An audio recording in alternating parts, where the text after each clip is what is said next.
Day 89, 2 Samuel 18 to 20. David back to Jerusalem. 18. Absalom is defeated and killed. David is told of Absalom's death. 19. Joab reprimanded David. David starts back to Jerusalem. David shows kindness to Shimei, Mephibosheth, and Barzillai. Judah and Israel argue over the king. 20. Sheba's rebellion. David's officials point upon the counsel that is true to the heart of God, true to His word, is the kind you should seek and follow in your life. Taking a decision you are facing today and share it with a godly man or woman from your church or community. Listen carefully to the counsel that's given. Then do it. God will honor you for it.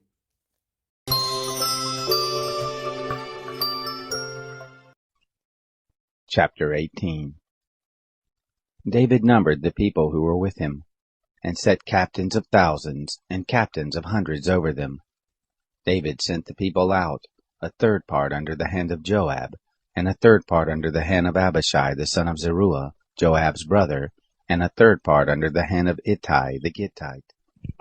The king said to the people, I will go out with you myself also. But the people said, You will not go out with us, for if we flee away, they will not care for us, neither if half of us die. But you are worth 10,000 of us. Therefore now it is better that you are ready to help us out of the city. The king said to them, I will do what seems best to you. The king stood by the gate, and all the people went out by hundreds and by thousands. The king commanded Joab and Abishai and Ittai, saying, Deal gently for my sake with the young man, even with Absalom. All the people heard when the king gave all the captains charge concerning Absalom. So the people went out into the field against Israel, and the battle was in the forest of Ephraim. The people of Israel were struck there before the servants of David, and there was a great slaughter there that day of 20,000 men. For the battle was spread over the surface of the countryside, and the forest devoured more people that day than the sword. Absalom happened to meet the servants of David. Absalom was riding on his mule, and the mule went under the thick boughs of a great oak, and his head caught hold of the oak, and he was lifted up between the sky and the earth, and the mule that was under him went on. A certain man saw it and told Joab and said, Look, I saw Absalom hanging in an oak. Joab said to the man who told him, Behold, you saw it, and why didn't you strike him there to the ground, and I would have given you 10 pieces of silver and a sash. The man said to Joab, Though I should receive 1,000 pieces of silver in my hand, I still wouldn't put forth my hand against the king's son. For in our hearing the king charged you, and Abishai and Ittai, saying, Beware that none touch the young man Absalom. Otherwise, if I had dealt falsely against his life, and there is no matter hid from the king, then you yourself would have set yourself against me. Then Joab said, I cannot wait for you. He took 3 darts in his hand and thrust them through the heart of Absalom, while he was yet alive in the midst of the oak. 10 young men who bore Joab's armor surrounded Absalom, and struck him and killed him.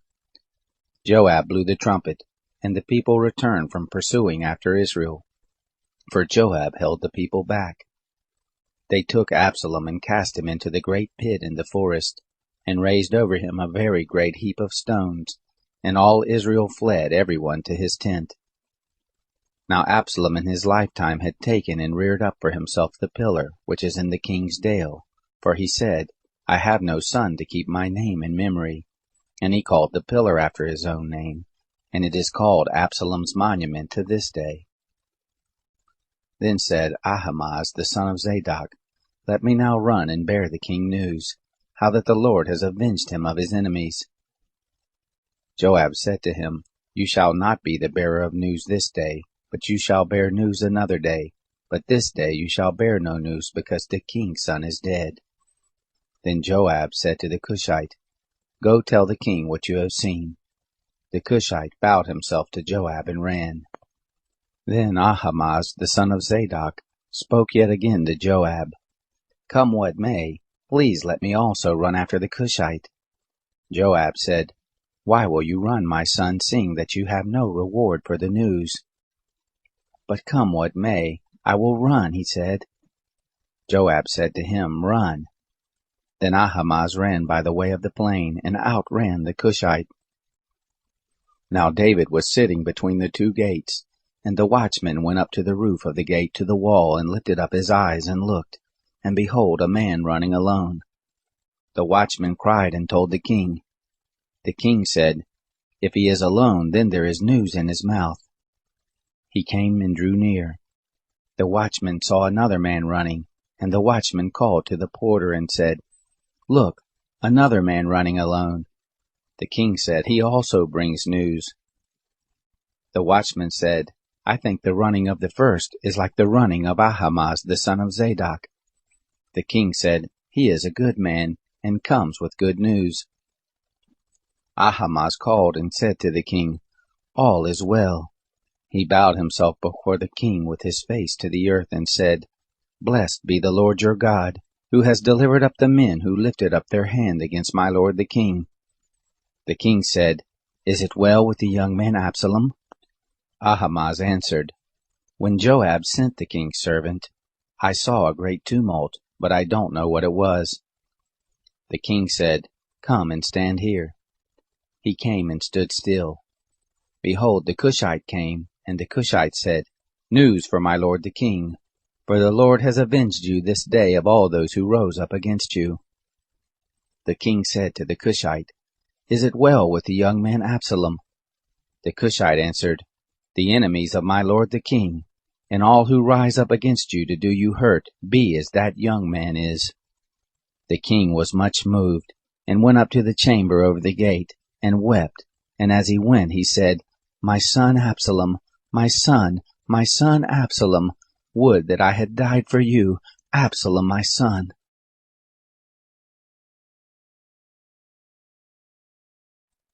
Chapter 19. It was told Joab, "Behold, the king weeps and mourns for Absalom." The victory that day was turned into mourning to all the people, for the people heard say that day, "The king grieves for his son." The people came by stealth that day into the city, as the people who are ashamed steal away when they flee in battle. The king covered his face, and the king cried with a loud voice, "My son Absalom, Absalom, my son!"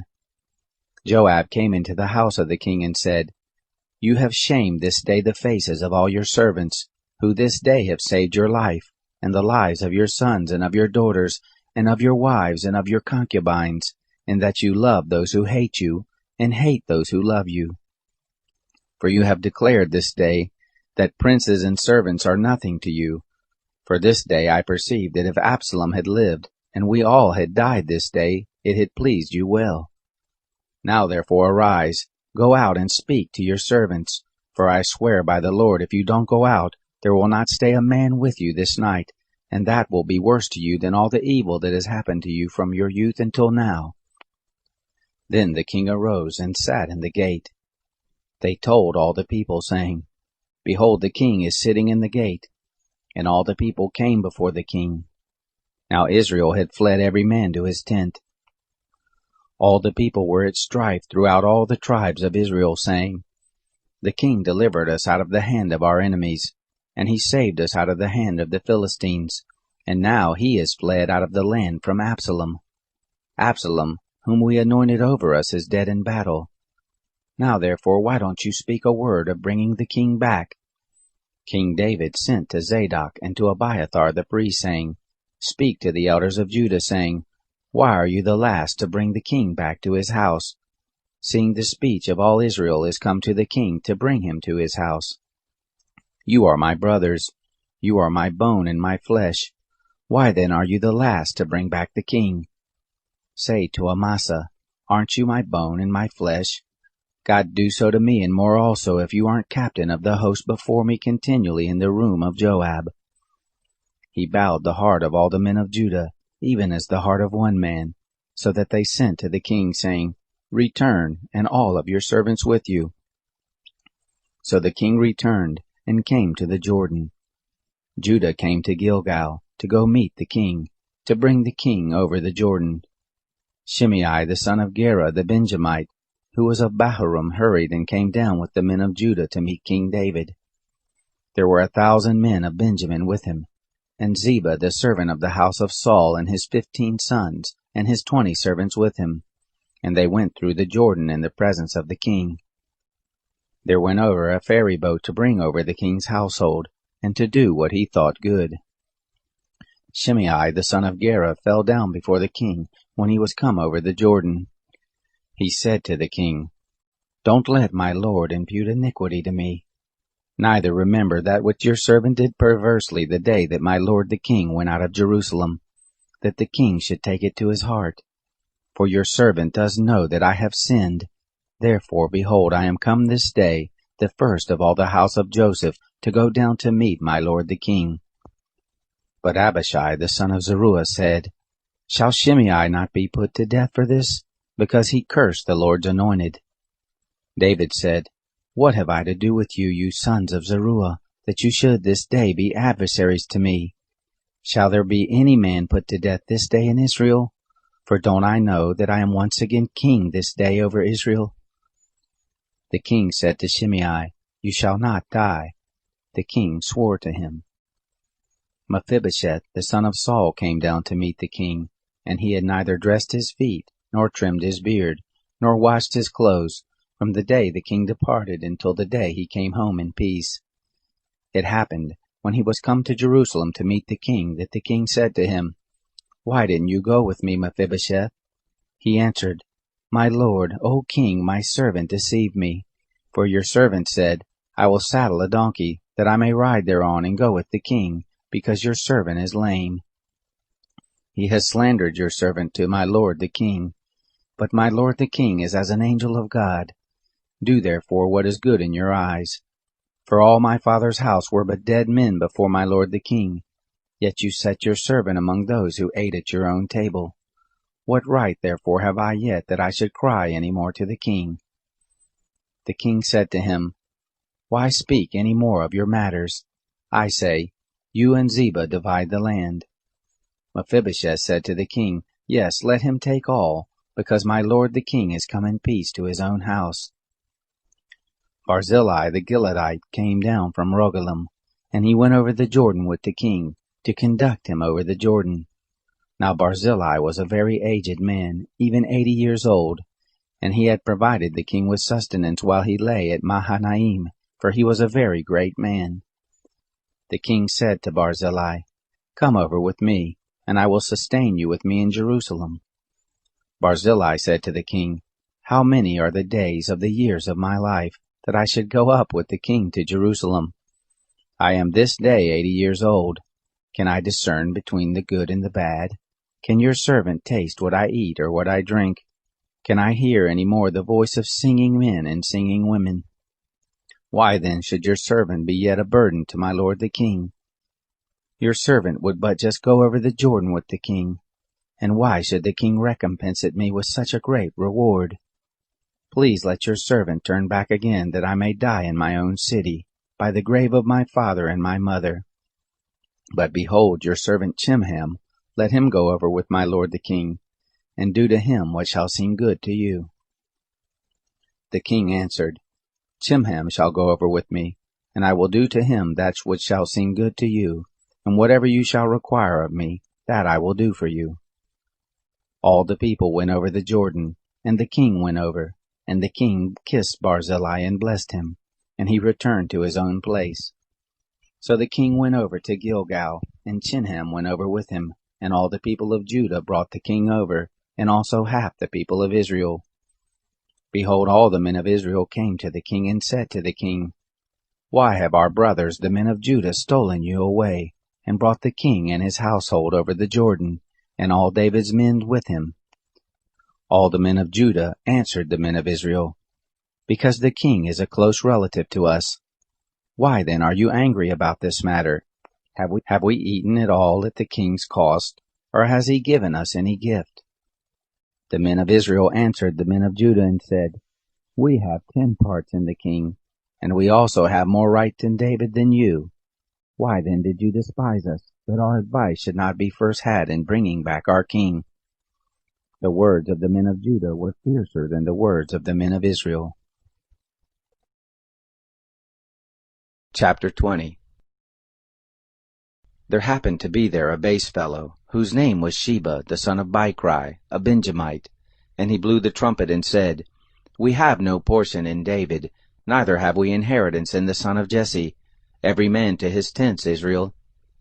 So all the men of Israel went up from following David, and followed Sheba, the son of Bichri. But the men of Judah joined with their king, from the Jordan even to Jerusalem.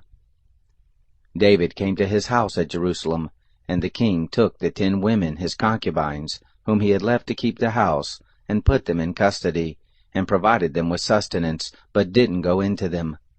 So they were shut up to the day of their death, living in widowhood.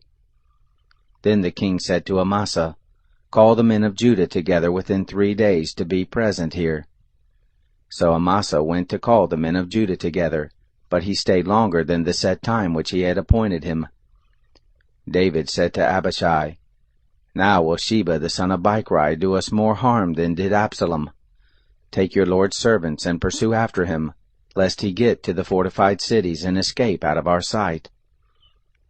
There went out after him Joab's men, and the Cherethites and the Pelethites, and all the mighty men, and they went out of Jerusalem to pursue after Sheba the son of Bichri. When they were at the great stone which is in Gibeon, Amasa came to meet them. Joab was girded with his apparel of war that he had put on, and thereon was a sash with a sword fastened on his loins in the sheath, and as he went forth it fell out. Joab said to Amasa, Is it well with you, my brother? Joab took Amasa by the beard with his right hand to kiss him. But Amasa took no heed to the sword that was in Joab's hand, so he struck him in the body, and shed out his bowels to the ground, and didn't strike him again, and he died. Joab and Abishai his brother pursued after Sheba the son of Bichri. There stood by him one of Joab's young men, and said, He who favors Joab, and he who is for David, let him follow Joab. Amasa lay wallowing in his blood in the midst of the highway. When the man saw that all the people stood still, he carried Amasa out of the highway into a field, and cast a garment over him, when he saw that everyone who came by him stood still. When he was removed out of the highway, all the people went on after Joab to pursue after Sheba the son of Bichri. He went through all the tribes of Israel to Abel, and to Beth-maachah, and all the Berites, and they were gathered together and went also after him. They came and besieged him in Abel of Beth-maachah, and they cast up a mound against the city, and it stood against the rampart, and all the people who were with Joab battered the wall to throw it down. Then cried a wise woman out of the city, Hear, hear! Please say to Joab, Come near here, that I may speak with you. He came near to her, and the woman said, Are you Joab? He answered, I am. Then she said to him, Hear the words of your handmaid. He answered, I do hear.